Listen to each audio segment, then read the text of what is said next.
Virginia makes a big statement against Clemson. Teams are putting up points like they're going out of style. Yeti tips, all of this and more this week on College Football Weekly. Welcome in. You have found College Football Weekly again, your source for all things college football in the land of P2P. Tobin sitting here with you on another Wednesday talking college football. Honestly wondering if Penn State's ever going to win a game. Before I get depressed with that too early in the show, let me bring in my partner in crime, Yeti. And Yeti, we have a great show lined up for today for everyone. But before we get to all of that, how are you doing? How are the trees in your neck of the woods? How are the breezes over there for you, my friend? Oh, man, we've stepped into some warm weather now. It's feeling like springtime. I was out back finishing cutting up that tree from last week. Short sleeves and shorts on. So we're entering spring. So I think that was our last little bit, but I'm sure I've got another tree standing. So, who knows, those winds are going to come and we'll get another log in my kitchen window. Believe me, it's scared. It's seeing what happened to the others around it. It's not happy. And then it sees you out there with lumberjack material, and it's not living its best life at this moment in time. No. Oh man. Well, a lot to talk about here on the P2P, and there's a lot going on here, Yeti. I mean, it's an ever evolving thing. Every single week we have some stuff to talk about, and as we do this show every Wednesday, we tend to skip a week of action in the P2P with our coverage. And look, every now and then a week comes by where something major happens, and it was the week before we get on this microphone. And I feel like I have to give my opinion about this. And first, before I get to that, this isn't a major story, but did you see how many points Utah put up? But Baylor and Virginia in week 3, Utah and Virginia putting up 79 points. Baylor putting up 80 to be top of this week because they had to be the top, right? They had to beat you by a point. But I don't recall seeing too many teams break into the 80s in the P2P. I haven't been here a long time, but for the time that I've been here, it really hasn't seemed like there have been too many teams that have reached 80. Baylor's offense, as we said on last week's show, it's electric, and it's going to be hard to stop.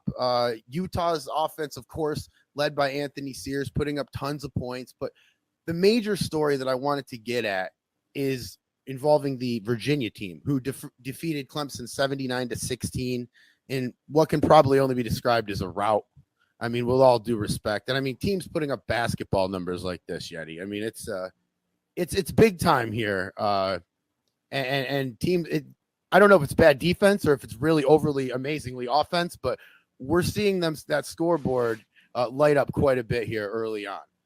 Well, Virginia, I mean, ever since Sachs came on the scene, Virginia really has had an electric offense. They're breaking all kinds of records.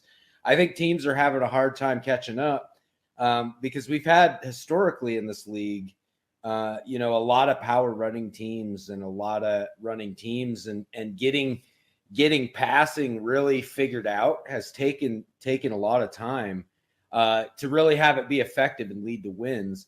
And Virginia, they are just, I mean, I've not seen anything like it in, the 11 seasons I've been playing in this league or whatever we're at now, but I guess 9 seasons. But Virginia is just doing things that are unheralded and breaking records. I think teams will start to catch up, but it's going to take some time. I mean, it's going to take some work on defense. But Virginia, they're tough to stop. Well, I mean, Virginia's Daniel Kelso put up 478 yards on 6 touchdowns. And look, the Virginia team starting with 4 unanswered touchdowns, taking a 28-0 lead before the end of the first quarter. I mean, Virginia picked up a lot of yards with Kelso, but they also gained 162 yards on the ground as a team on the ground running, shall I say. And they got a lot of production from that running back room this week. And look, this is a big game for several reasons. We have the Heisman Trophy considerations with Kelso having a great game. He came in again, 478 yards and 6 touchdowns. That's a great stat line. But as you brought up last week with several teams, Yeti, we'll see when the competition increases. And this, I think, is the case here. I mean, still a great line, but it also gets us no closer really to figuring out who Daniel Kelso is this year. We know who he's seen last year. We know what he's put up last year, but this Clemson defense is ranked 115th in points against, 113th in passing defense. I mean, at the same time, he proved enough that I think last year that we know he's going to be in these big games. We know that he's going to be in the Heisman consideration later in the season. But, you know, this Clemson defense is not overly impressive, if I can say that. But look, speaking of Clemson, we also have the questions of the Clemson team. And I wanted to get your opinion on that because with this rebuild, you know, these Clemson fans want to know where they're at. And I don't think they want to know the answer. I think it's a little bit further off than they really anticipate. Clemson recruited well last year. It seems to have eased the minds of some of their fans. And it sort of put maybe an unrealistic trajectory on where they might be headed so soon. I think Clemson is absolutely an improved team, but I think that there's a lot of holes to fill in South Carolina. And Yeti, I think the athletic director, the coaching staff, the players even would probably admit that. Yeah, I agree. But, I mean, I still think there's some cause for concern when you have that heralded, Michael Carr, who was the number one recruit. I mean, he's expected to come in and, you know, that's the other side. So it's like Carr's been putting up good numbers for Clemson in his first few games. Absolutely. And then we came into this game against Virginia and he went 30 of 65 for a touchdown and 2 interceptions. 30 of 65. I mean, maybe, you know, Clemson looks like they're trying to install a Virginia type offense, but Virginia's, you know, they've recruited well in the running back department. So they're starting to diversify a little bit. And I think you'll see that become more effective for the Virginia offense overall. And Clemson, 65, throwing 65 times in a game. And, you know, you've got, admittedly, they don't have a lot of talent in the running back department. So that might change, you know, if they can pull another recruiting class and kind of balance some of those receivers and getting Michael Carr, those top 2 quarterbacks they picked up in that last recruiting class. If they can match and get some running backs and maybe diversify a little bit, maybe Carr will be a little bit more efficient. But he didn't step up on a bigger stage against a good team. But, you know, Clemson will admit that, and they don't quite have the tools at one point. I think last season or the season before, they had the worst roster in the country.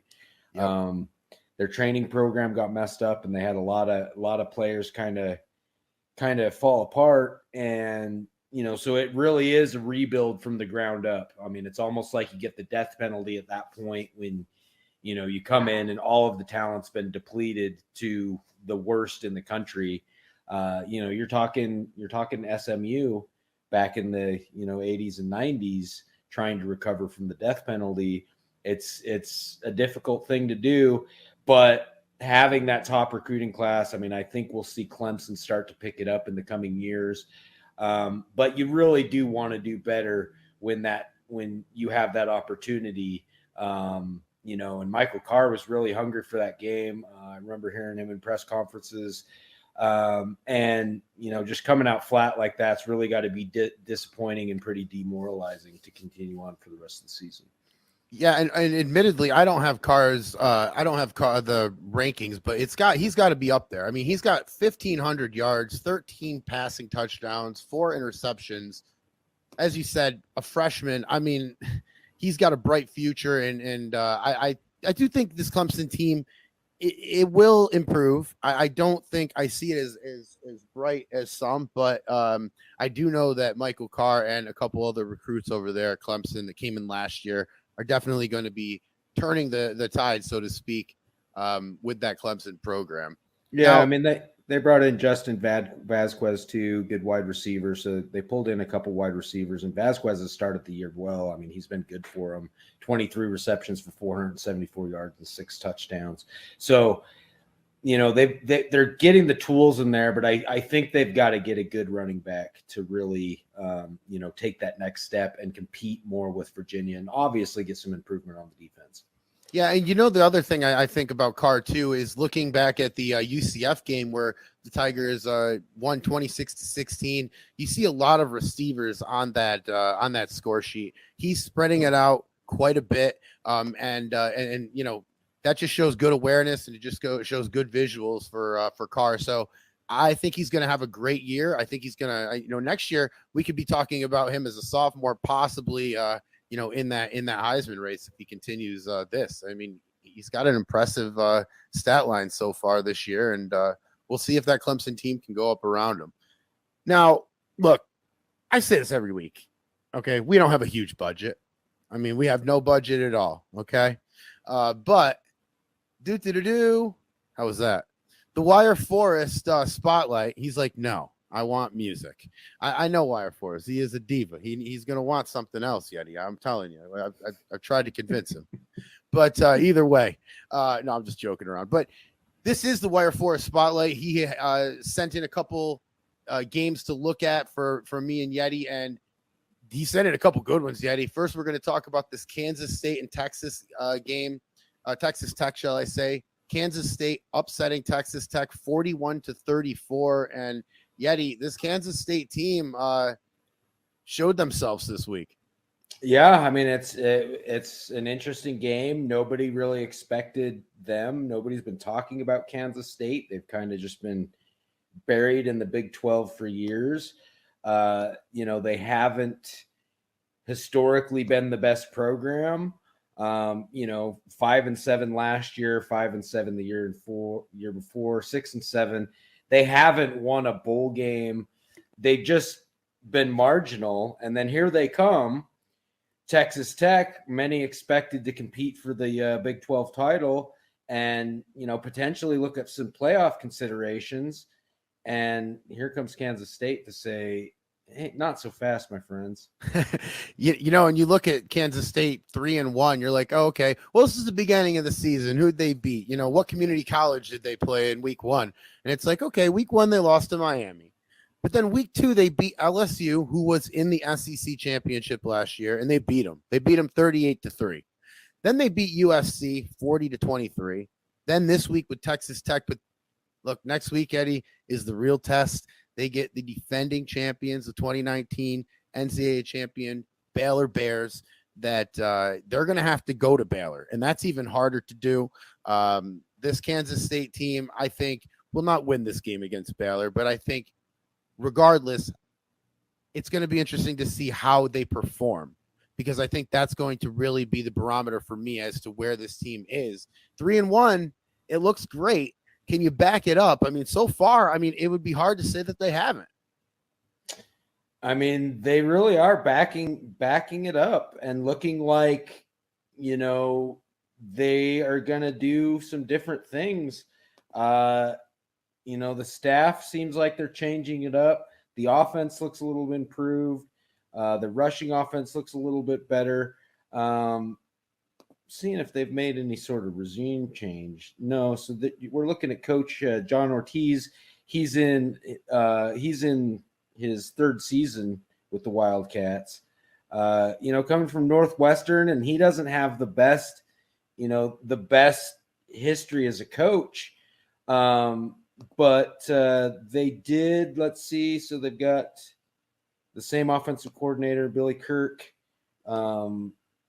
Figueroa, yeah, so they've got the same staff over there. See, this is how much we don't even know about Kansas State.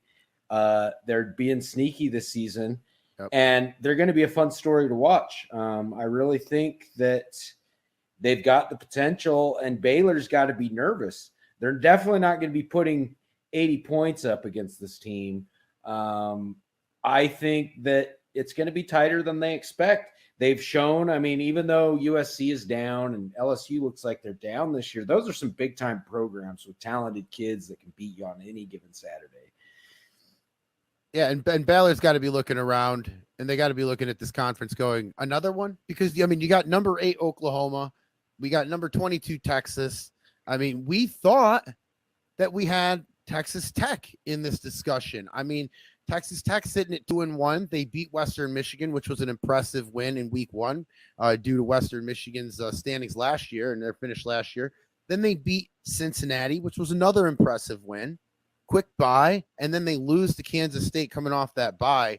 We're going to have to see how Texas Tech – I mean, I remember you saying that you thought Texas Tech, and me too, thought they had a good program this year. We're going to see it in the next 3 weeks as they have 3 away games. They go on the road to Oklahoma, then they go on the road to Arkansas State, which should be a very easily winnable game, and then they take on the defending champion Baylor Bears, if I can speak, in Baylor. Next 3 weeks, big for Texas Tech and probably the future of this program this season, Yeti.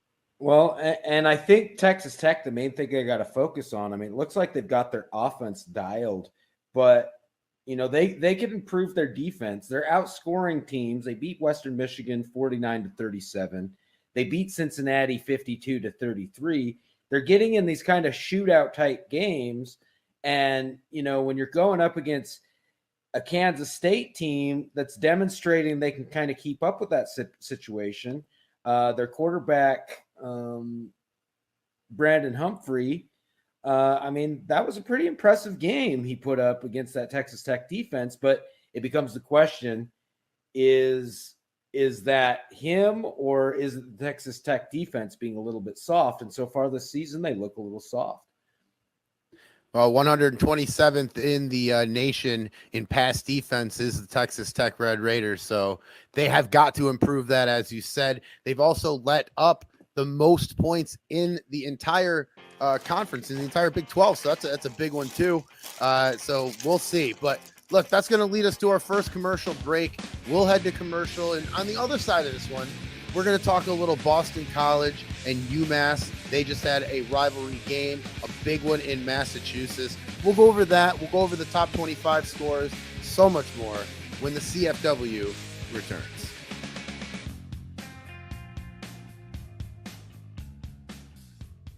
Guys, thanks for listening to College Football Weekly. Tobin and I appreciate all the support. In addition to Yeti tips and thumbs up, thumbs down, we're going to be introducing a new segment on here called Wires Featured Games.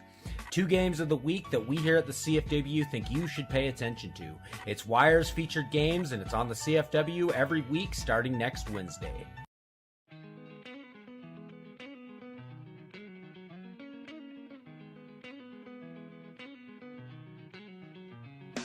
And welcome back to College Football Weekly. Tobin and Yeti sitting here on another Wednesday talking P2P College Football.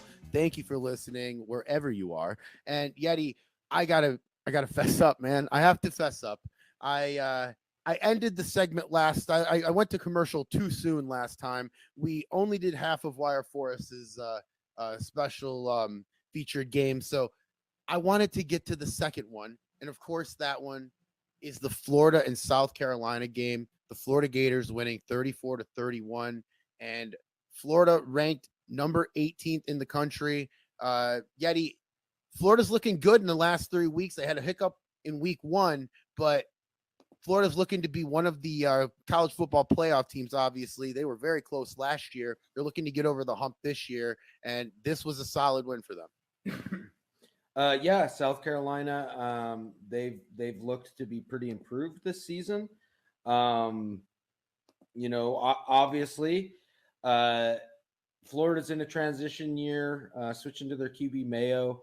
I mean, obviously, SC's lost a couple games. They lost to Western Michigan in week 3, lost, you know, obviously to the Gators, but both of those games were close to 2 teams that were playoff teams last year. So SC looks like they're coming up, even though they're at 1-2. That's a good win for Florida, 34-31. But I've got the same kind of criticism that, you know, when you look at Clemson or you look at Texas Tech and you look at some of these teams, they've got to tighten up their defense. They look like they've got the offense. Florida with Mayo. Mayo's been a little bit shaky. He's thrown 5 interceptions this year, and he's only got 7 touchdowns in 4 games. So he could probably improve. He's not playing quite as well as David Thomas, but obviously he's a freshman. He's a young guy. So I think Florida is going to keep improving. That was a solid win against SC that I think as the season goes on and SC has Kentucky up next, I expect SC is going to pull an upset on one of these teams. Kentucky's ranked number 9 right now. Florida number 18. I'm not sure if Western Michigan's still in the top 25. They have kind of had a shaky season. I know that they've got a couple losses on their resume, and I think that's dropped them out of the 25. But Western Michigan still, it's a talented team. So those are close games, and I think SC is going to improve. I think Florida's going to improve, and I'm excited to see it. But just got to tighten up that defense and maybe get Mayo a little bit more efficient and clean up those interceptions. And maybe they'll be able to kind of expand the disparity between some of these teams, and keep some other points off the board. Because that's another thing. I mean, if you're giving teams short fields with those interceptions, that's a little bit, 1 interception a game in 4 games plus an extra one somewhere. I mean, is that 5 interceptions? That's a few too many turnovers, I'd think. And if you're giving teams short fields, that's going to lead to points, and that's going to lead to close games. So I think tightening up the interceptions, getting the defense a little bit stiffer, especially in the red zone, could limit some of those points. And, as we've seen with Virginia, they lost 42-16. So obviously, they had some turnover issues, and the defense struggles, especially in the red zone, and especially with giving up short fields. So I think if Florida can keep working on those couple things, the future looks bright for them, and they'll be a fringe playoff team this year. I don't know if I'd quite put them in my top 10 right now just because of that loss to Virginia. You want to see a little bit closer game. If you're considered a number 8 team and Virginia's number 3, you want to see a closer game than 42-16. Yeah, I think yes, you do, but I also think that this Florida team showed a lot this week against the South Carolina team, and I had a couple things to point out. First of all, this game was amazing. Okay, Barry Ham scoring a 2-yard touchdown pass with 7 seconds left from Damian Mayo. Kids has got guts right into the end of the game, but the Gators put up 25 fourth quarter points, and in a season where I see a lot of teams, Penn State included, not be able to finish, Florida turned it on in the fourth quarter, and I think that's very telling of the grit that this team has in Gainesville. But I have to, and I hate to bring it up, but I have to bring up the nutritionist in Florida. It's Yeti. I'm a little concerned. I mean, it's not so much the fatigue, okay, but we have went from Dave Thomas being the quarterback of the Florida Gators to now a guy named Damian Mayo. I want to see more fruits and vegetables. I don't want to see hamburgers and fattening foods at this floor. It concerns me because I don't know how they put up 25 points in the fourth quarter on that kind of nutrition, but hey, hats off to the Florida Gators, and very good job for them. A big win, though. A big win against square hamburgers and mayo. And I mean, that really is impressive. And that can be the kind of fourth quarter. And it's not even 25 points in the fourth quarter. They put up 21 points in the last 5 minutes and 30 seconds of the game. Yeah, so absolutely. Good point. That's impressive. And that can be the kind of fourth quarter and kind of finish to a game that can lead to bigger things. I mean, that's a domino that falls, that gets those kids excited, that really shows them what they can do when things tighten up in a game. And that's impressive. But you still see Mayo with 3 interceptions in the game, and that's got to clean up. if they're going to keep winning. And I think Florida could have easily had that game in hand. And those 3 interceptions led directly to points for SC. Those 3 interceptions were a big part of that 24-9. So we worry about teams finishing games. Florida needs to make sure they're starting games. That's a good perspective. Fruits and vegetables before we move on. Fruits and vegetables to the Florida athletic director. Okay, are there not enough oranges in the state of Florida, Eddie? I don't know. But I went to school there. You can get them for a nickel. I mean, invest some money into this Florida program before we have to talk more about. All right, moving on. Boston College and UMass, both schools located pretty close to one another, and they enjoy a rich historic rivalry. And this year, the fans in Amherst, home of UMass, will be celebrating as they defeat their rival in the biggest game of the year. And Yeti, I want to focus on this Boston College team here for a second because we never get to talk Eagles football. Boston College sitting at 2-1 overall and featuring Cecil Bell at quarterback. Bell's a freshman, and he's starting this year not doing terrible. 785 yards on 9 passing touchdowns. He's thrown 2 interceptions. That's a ratio that any coach would love to see. But Bell is, he's starting well. He's doing well. And yet this Boston College team will have a very tough conference to compete with. I see Florida State up there just with bright lights on. But this ACC conference is tough, and it's going to be very tough for Boston College to squeak out of it. Yeah, I agree. Boston College, that's a tough loss though, against UMass. UMass has looked like they're doing some interesting things. They had another close game somewhere. I'm trying to pull up their card here. And so UMass is an impressive team. It's disappointing to get that loss. You'd expect, the bigger ACC team to pull that out against UMass. But is UMass going to be coming up to a bigger conference soon? Are they going to be stepping up to the same conference as Boston College? They've kind of passed them by, and not a lot of people expected that. UMass has historically been more of a basketball school, and they're starting to put up some football numbers. Well, against Florida, they lost by 13 points. And I'm really not trying to be a jerk here, but you usually see UMass lose that by 35 points. Exactly. And Florida's a really good team. They hung with Florida. Boston College, they beat.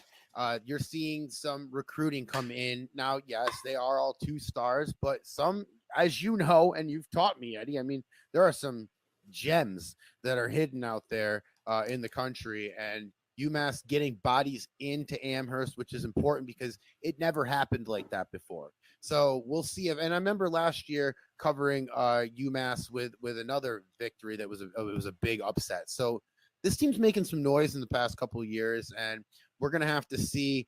They got Hawaii, and then, I'm looking down their schedule. They've got Cincinnati that they could prove themselves against. But at this point where they are as a team, and I mean this with all due respect, UMass, any game is a chance to prove themselves, and any win is a good one for this program and the Minuteman. Like you said, traditionally a basketball team and a basketball school, but their football program getting some love, and Boston College can't be happy about that.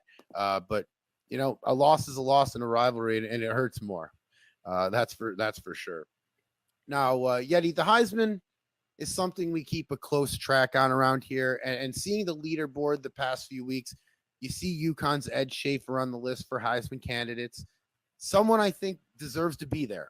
But as I see UConn's recent loss to East Carolina, I find myself asking myself if Schaefer may not want to be there. Now, yes, Schaefer did have a rushing touchdown towards the end of the game to try and come back. But I just think when you're considered one of the best players in the country, should you be able to win these games? I know it's a team sport, and I know I might be putting too much pressure on Schaefer here. He did have a good game. 300 yards on 3 touchdowns. That's impressive. But I just look at the history of this award, and I look at the teams that are usually on it. They're usually very successful teams. Yeti, is Connecticut's record overall going to affect Schaefer's chances here at an individual trophy at the end of the year? I mean, in a smaller conference, definitely. I mean, you've got to win these games against teams like East Carolina. You've got to win these games if you want to be thrown into the Heisman conversation, because you're not having those week in, week out tough games. So people start thinking your numbers might be a little bit skewed when you're playing smaller teams.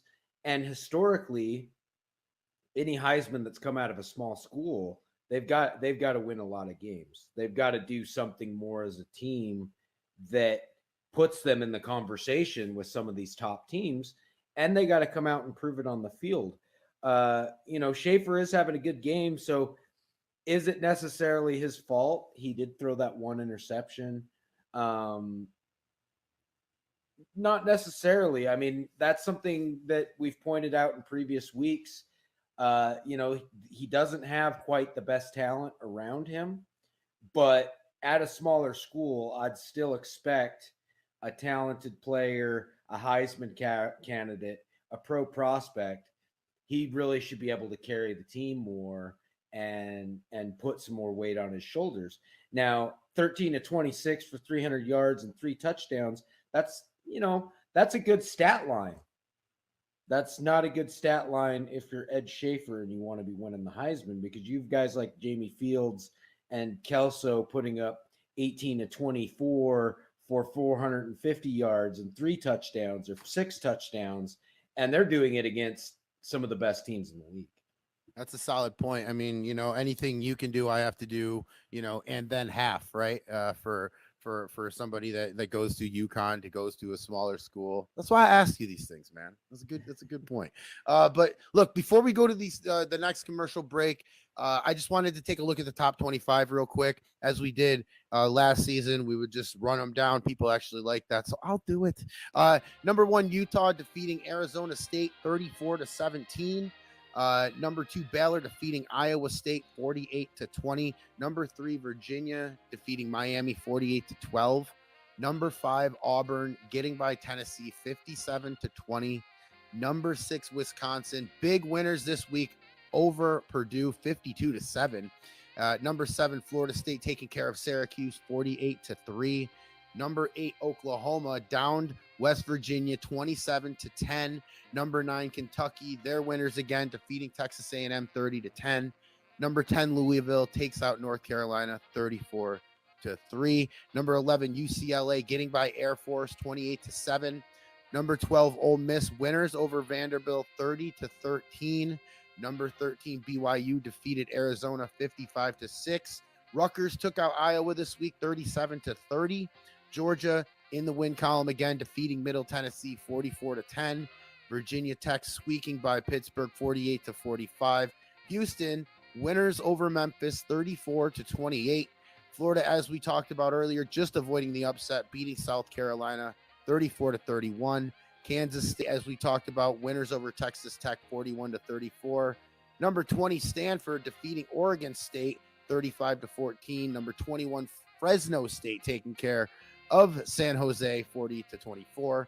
Unranked Oklahoma State upsetting number 22 Texas 38-34. Number 23 New Mexico State defeating Washington State 19-16.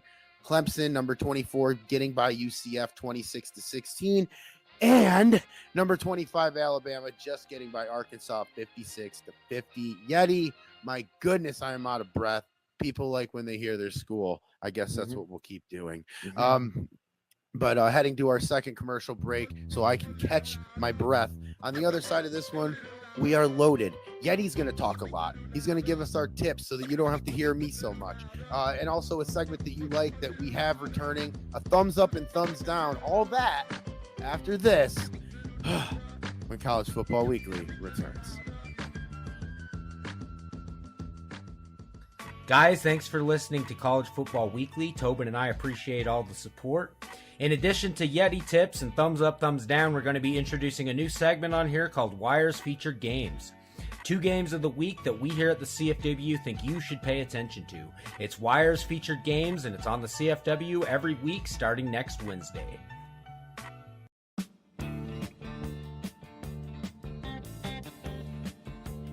All right, and we are back. College Football Weekly. Tobin and Yeti sitting here, and it is now time, if you're me anyway, to get better at this game. It is time for the Yeti tips. And Yeti, what do you got for us this week? So this week I'm going to talk about relating player skills, fitting them into an offense, evaluating players in different positions, how intangibles kind of relate with different skills for different players, and just help you get better at maybe scouting and utilizing the tools that you have, and finding a way to use them most effectively. So for this exercise, I'm going to be looking at some players on the Hawaii Rainbow Warriors program. They run kind of a pro style offense, and I'm going to explain why that might not necessarily be what they should be doing. So we'll start with looking at their quarterback. So if I look at his player card, I see that he's fast, he's smart, he knows how to play the position. So I talk about this. Sometimes you might see it in chat. I always rate intelligence and position skill as my favorite 2 ratings on a quarterback. Obviously, I want to see arm and accuracy a little bit better. But I'd be using, maybe this quarterback, Daniel Kenny, because he is smart and he knows has that 95 position skill. He doesn't know how to throw the ball and he doesn't have the best accuracy, but he's pretty quick, has some agility, and he's pretty strong. So I'd be looking at limiting him to very few passes, going with like an option running attack, finding a way to utilize their running back, Blair Christopher, who's also a quick guy, 89 speed. You can utilize some short passes. So, Kenny only has a 73 arm, 61 accuracy. But he could probably make a few short passes, some quick passes to Blair Christopher, who's got the 73 hands. But the other thing you want to look at is intangibles. And I think fewer people are looking at the intangibles and really understanding how they relate. And so one of the factors that really is going to help Kenny as well is having the competitiveness at 84. So even though he might not be the biggest team player, on a team like Hawaii, where you don't have a lot of different weapons, you really are going to be featuring a couple players that might be more talented than others.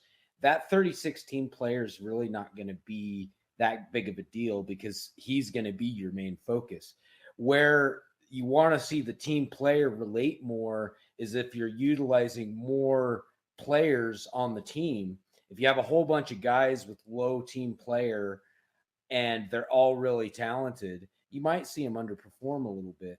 And competitiveness, pay attention to that, because I feel like that's one that you see guys just almost, it almost seems like they're lazy a little bit.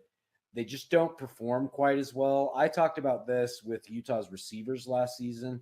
They had pretty low, like 40 competitiveness. And sometimes it's just like you're dropping way more passes than you should. One of our guys, he had like 95 hands, but he had 40 competitiveness, and he dropped like 10 balls on the season. So it's utilizing that and understanding that that really does have a factor in how your player is going to perform. And the other one that I want to pay attention to is endurance as well. I think people see the talent of a player and think endurance doesn't matter that much, but endurance is a big factor. And if you have a low endurance guy, and you're trying to play him a lot of snaps, he's probably going to get hurt, or he's going to be coming out of games, or his skills, if he's being forced to stay in the game late into the game, you're going to start seeing things like Florida making a 25-point comeback in the fourth quarter.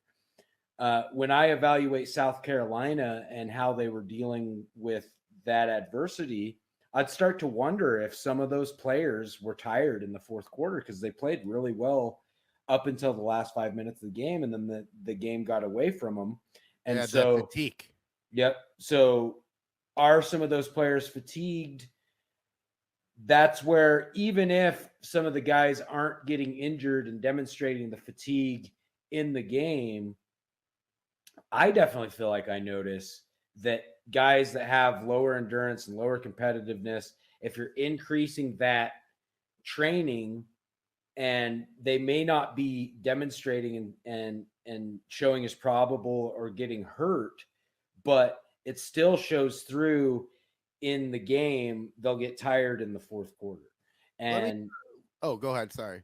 That's all right. Go ahead. What's your question? No, I had a question on the competitiveness from a development standpoint. Do you think that hurts their development year to year? Because if I'm not competitive and I don't care about winning games, I might not care about getting better. Yeah, I mean that's kind of what it is. That it works a little bit hand in hand with work ethic. So you can see a guy that has high work ethic and he might really train hard, but his training might skew a little bit. So rather than training well, like if I see a guy with good work ethic, that makes me think he's going to work hard in the gym. He's going to work hard maybe in practice in the lighter skills, but he might not work as hard on his physical skills. So, like if a guy has low competitiveness and high work ethic, I might think about it like, okay, his work ethic, he's not going to develop speed. He might develop agility. But if he had high competitiveness, I could see his speed developing maybe a little bit better versus, if he had a low work ethic, maybe his agility would work a little bit less. Like agility is one of those things that comes with playing time. You can get it in the skills, but I've kind of found that if I'm having nice training on the athletic training and getting a guy playing time, you'll see him grow in the agility a little bit more if they're getting more playing time. So it's kind of interesting to see how they relate, and it really isn't a 1-to-1 ratio. Obviously, all of these different intangibles work into the formula in different ways, and I haven't been able to reverse engineer it in any particular way, but that's just kind of how it seems to me. But I really think I used to underestimate competitiveness. I used to just think leadership, team player, that's what I'm looking for in intangibles, and I don't care so much about competitiveness. But guys that are competitive, it seems like they'll overperform their ratings, especially when the competition gets tight and you have a really tough grinded out game going on. That competitiveness, I mean, it seems to really associate with being clutch in the game and making big plays when a team needs big plays.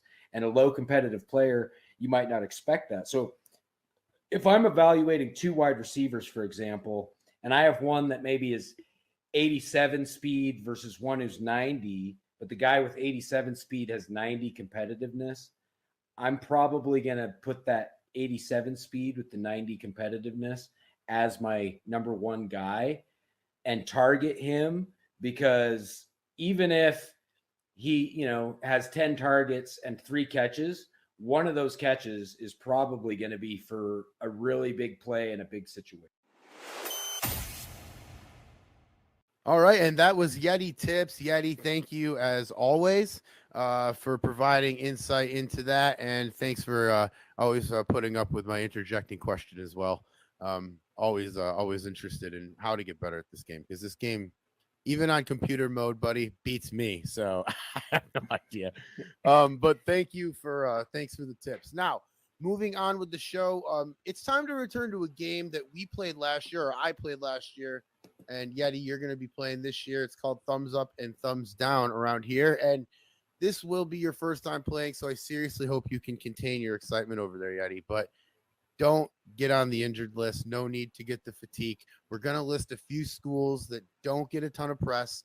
that we haven't talked about lately, and we're going to look at their future of the season and kind of predict if it's looking good, thumbs up, or if it's going to hell. Let's be honest, thumbs down. Okay. The games are simple around here. You'll find that very simply put. But we're going to start with Washington State, and we've got a Washington State Cougar team that is 1-2, and they beat Wake Forest. Their 2 losses to Arkansas State and New Mexico State. Yeti, it's looking like it's going to be a tough uphill climb here, but the Mountain West Mountain Division has got Boise State, Utah State in it. Honestly, I mean, if Washington State could turn it around, it would be in this conference, but I think Boise's got this one. What do you think?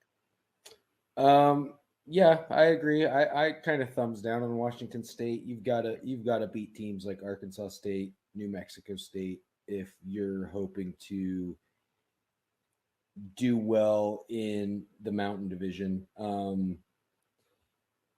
There's good teams. There's talented teams. Utah State's historically had some decent years. Wyoming's a tough school. You've got Arizona, the former Pac-12 school over there as well. I just don't see anything that's telling me Washington State's going to be getting back into the Pac-12 anytime soon. Yeah, So they're going to get a thumbs thumb. They're going to get a thumbs down from me too. But it's kind of in the middle, right? Because next year they're going to be bringing in a quarterback, a couple running backs that are 3 stars, and we'll have to see if they can compete. Boise State's very good, but right now Washington State is going to get a thumbs down for me. It's going to be a tough year this year, and we'll see if the recruiting can continue, if they can get some more 3 stars into that Washington State program and get better. Now we go to Army, and Army is 3-1, kind of the exact opposite of Washington State there. 3-1, the Army Black Knights. They are in the FBS Independence. They are riding a 3-game winning streak right now. Minnesota, Appalachian State, and Duke, the victims of that 3-game winning streak. They've got Temple coming up in week 5, Wake Forest in week 6, and then 3 byes. So I like Army. I think that they could do well. They're in second place right now to BYU. They're going to get a thumbs up from me, Eddie. Yeah, they get a thumbs up from me too. I think they're going to continue improving. They don't have a conference to win, but I think that they are going to have a pretty decent season. They're winning some tight games, and obviously, some of the teams that they've beat. Duke, is that a good win? I mean, Duke's a bigger program and a bigger conference, but seeing Army at 3-1, I mean, historically, Army doesn't do that well at all. I think we could see them pull in with 8-4, 9-3 on the season. I mean, I don't see anybody on their schedule that's really too tough. You've got Temple, Wake Forest, Rice, North Texas, Rutgers, Buffalo, San Jose State, and Navy. They did lose to Air Force. That was a close game, but Air Force has been a good school, and they've brought themselves up into the Pac-12. So that was a close game against what's been a pretty decent team. It might not reflect that well as it's a tough transition into the bigger conference for Air Force, but they get a thumbs up. I think we're going to be seeing them in a bowl and seeing them having a good season this year. Well, we'll go to Colorado out in the Pac-12 South Division. Colorado sitting at 2-2. And the thing I like about Colorado is their pass defense, 21st best in the country. They're letting up 195 yards on pass, so just sub of 200. And sitting in the middle of the conference at 2-2. But Colorado, they have a tough, I think, for them schedule. They got Arizona State that could be tough for them. Michigan could be tough for them. Utah will be very tough for them. I think Colorado kind of goes into the middle of the pack and stays there this year. So if we're talking about thumbs up being, they could potentially win the conference, I don't think that. So I'm going to give them a thumbs down. Yeah, I mean, I'm going to be like, my thumb is up, but it's, I'm doing that like shake thing. Like I can't quite decide which way I want to go with it. They're going to get a thumbs up from me, just because they're a team I'm a little more familiar with. I've played them a number of times, and that pass defense really historically has been no joke. They've done a good job of stopping Utah's passing attack. I think that's going to be a factor, but they really got to win more Pac-12 games, and they do have a tough schedule. I don't expect them to finish with a winning season. UCLA's been a pretty good up-and-coming program in the Pac-12. They finished second in the South last year. You've got Stanford, who has historically, they've won the Pac-12 North a number of times. You've got Oregon. They've looked improved. Arizona State. Michigan's been good. Utah's good. How many more games can they win on this season? I mean, they might be 3-9, but I still don't know if that's a terrible 3-9. But if they're putting up numbers in the Pac-12 like USC's only 1-3, and you lose 33-14 with them, that kind of makes it hard to give them a thumbs up. But they're a tough, gritted out team, and that's what's fun to watch about Colorado is that they work hard. It's just they've got to tie it together, and you keep hoping. I mean, I keep hoping. And that's probably why I'm giving them a thumbs up, because I keep hoping to see these guys that work so hard have one of those seasons that you dream about. But this one's not going to be it, even if I do give them a thumbs up. Well, at least they'll have that, right? A Yeti thumbs up. I mean, a Yeti thumbs up. That's good. That's good. That remedies the 3-9 season. I can promise you that. But moving on, Illinois, the Fighting Illini, 3-1 in the Big Ten West Division. They started off great. 3 straight wins, 35-25 over Bowling Green, 45-20 over Wake Forest, and then they shut out Iowa State. But then they got to Western Michigan, and they lost by 21 points, a big one. And look, I can't think that Western Michigan's going to win this conference. I really can't. I see Wisconsin sitting there. And I know that Illinois has got a good rush defense, but they're kind of in the middle in their offense and defensive rankings. So I like Illinois. I don't think that they have a shot of winning the conference. I think they're going to be a team that I'm kind of doing the shake with, because I think they're going to, they're 3-1 right now, but they've got a good schedule ahead of them. And I see some teams that they could potentially lose to. So I think they're going to end up in the middle of the road. I'm doing the shake with them, but I'll go up with Illinois because of the 3-1 record, and because they got a really good start here. Yeah, I agree. I mean, I think Illinois is a thumbs up. You lose to Western Michigan, but I mean, Western Michigan is an annual playoff team. Illinois, they've been a playoff team, and they've had some good seasons as well. And typically they get rated as having one of the more talented squads. They have pro prospects that come through the program. They really do often have a lot of talent. But Western Michigan's a good program as well. It'll be interesting to see how they do against Iowa. Iowa State's not a bad program. I mean, obviously Baylor's not the best barometer, but Baylor's going like 79 points, 80 points against teams and doing insane things. Transitive property, really can't do much with it, but they both played Iowa State, and Baylor went 42-16 against Iowa State. Illinois beat them 34-0. That's a similar team. So it makes you wonder, well, would Illinois fare a little bit better? Would it be a closer game? And that's kind of what I'm thinking about. We don't have a lot to go on in this early season. I'm really interested to see how they do against Iowa, Central Michigan, who's just been promoted to the Big Ten. And then Nebraska. I mean, and Nebraska was a playoff team last year as well. So they've got a tough schedule. They've got games that they can prove.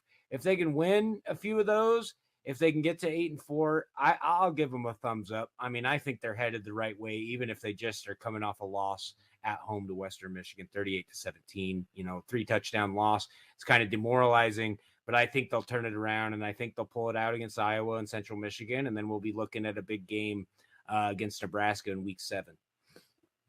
Yeah, Illinois is definitely going to be a competitor, I think, in that Big Ten West Division. Now, moving on, we're going to get to the Conference USA East Division, and specifically the Missouri Tigers. And look, for Missouri, they started off great. They started off at 2-0, wins over Akron and Utah State.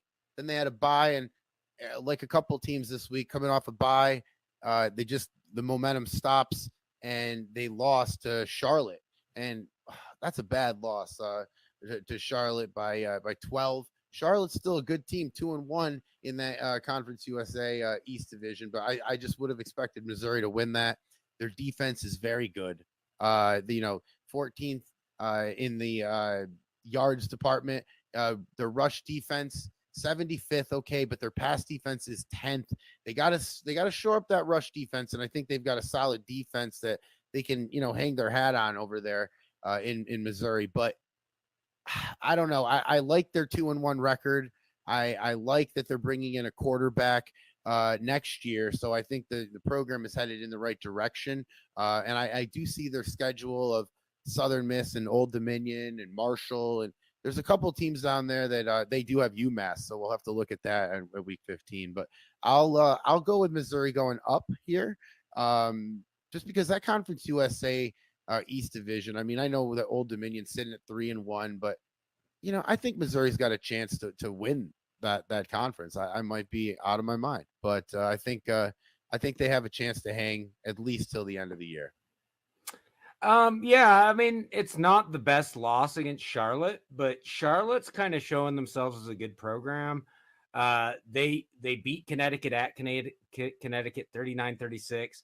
Missouri is a former SEC team. They beat them 42-30. So it's about as good as you can get, and you kind of hope that Charlotte continues that, and that'll look good for Missouri if it does, even though, they were down 42-23 late in the fourth quarter. They were on the road, and Charlotte looks to be an up-and-coming program. But I'm going to give them a thumbs down, I think. I don't think they're headed in the right direction. They've got to be – they really should be, based on their talent, doing better in this Conference USA East Division. I mean, the talent disparity between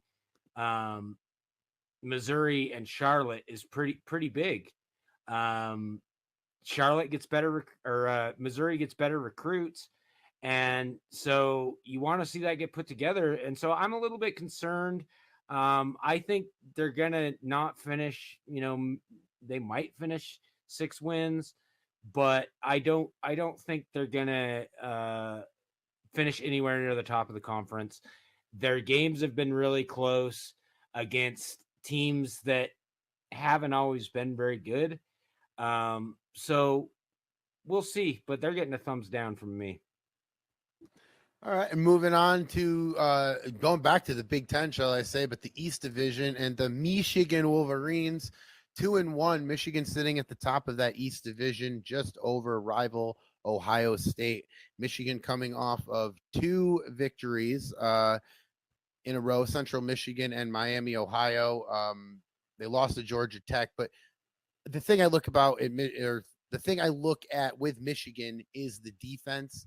13th in the country at points against, 8th in yards against, 5th in rush, 32nd in pass. Okay, but Michigan, I think, has a chance to win this division, and I think they will win this division. And I see Michigan with a big thumbs up for me. I think this is probably the most secure that I am in any of the thumbs up, thumbs down, just because I look at the 47 points against, and the next in the conference is Ohio State at 75. So, I mean, that defense, I think defense wins championships, defense wins conferences, and I think Michigan is going to win the Big Ten. I mean, that's a fair assessment. We'll see how it looks when Richie gets back. I mean, he's down another couple weeks with a broken cheekbone. They were excited about that freshman, and he's been hurt already, and they've kind of had to shift gears a little bit. Georgia Tech is, they historically haven't been the best program. Michigan has demonstrated in past seasons they kind of lose a few inexplicable games, but they can win the, I guess we'll call it the Michigan Cup, They beat Central Michigan this week 38-17, and Central Michigan was a good program last season. They got Western Michigan coming up in the Big House this week, so they could win the Michigan Cup. And that's kind of will be telling for me. If they beat Western Michigan, a team that looks like they've been in transition and they might be headed on the upward trajectory after starting 0-2, but if they can beat Western Michigan this week, I'll like them. I'll like their season a little bit better. Their last couple wins have been really good. They've started the first 3 weeks on the road. This is going to be the first home game.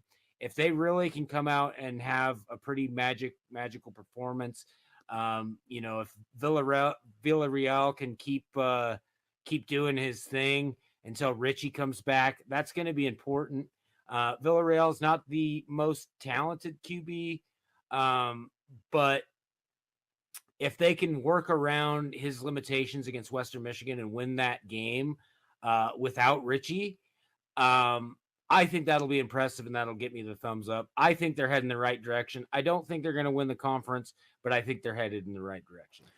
Well, you're wrong, Yeti. What do you think about that? And as my girlfriend always says, you can be wrong if you want to be, but I'm not going to stop you. Okay? That's all we're going to say. That's all we're going to say.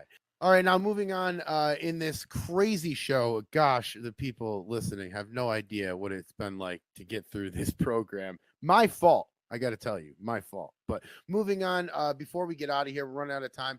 We're going to go with a Denver Pioneers update. And Yeti, the Pioneers win. They take out UNLV 42-36, knock them out. And Denver, 3-1. They are sitting still atop the Mountain West. And of course, we're covering Denver, Yeti, because like I said last week, this is not a podcast without a Denver Pioneers update. We're at 3-1 right now. Let's give them a thumbs up and thumbs down, shall we? Looking at their schedule, they're in first place right now. Do you think that they have a legitimate shot of winning the Mountain West Division? Yeah, I do. And I think they're showing that you can win while playing more than one quarterback significant time. I mean, they had a lot of quarterbacks come in.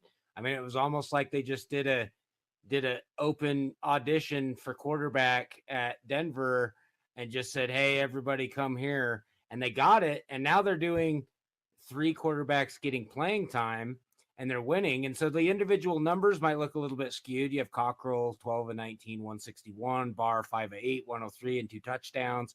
Dixon, 2-4, 32, and 1 touchdown.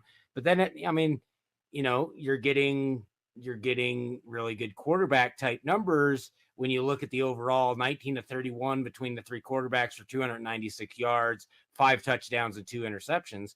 That's a solid week. That's a Kelso or Anthony Sears or Jamie Fields type week. And you're splitting it up because you don't have individual Jamie Fields or, one of the top QBs in the nation at Denver.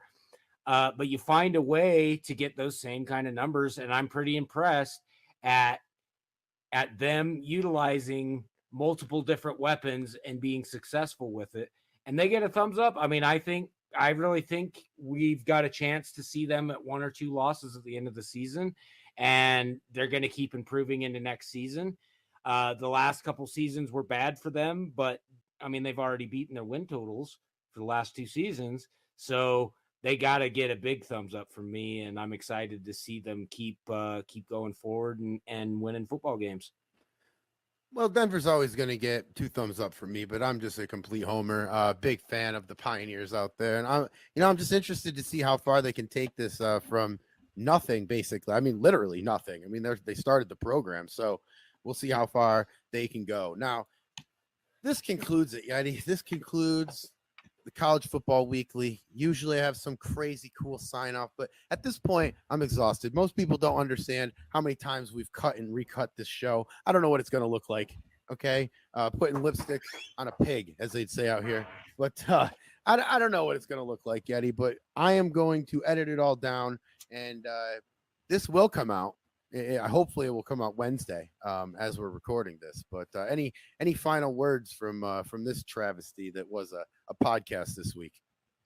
Oh, nobody's even going to notice that it was a travesty. And I think it was a fun week. I look forward to seeing some of the competition ramp up and see some of these bigger programs playing against each other.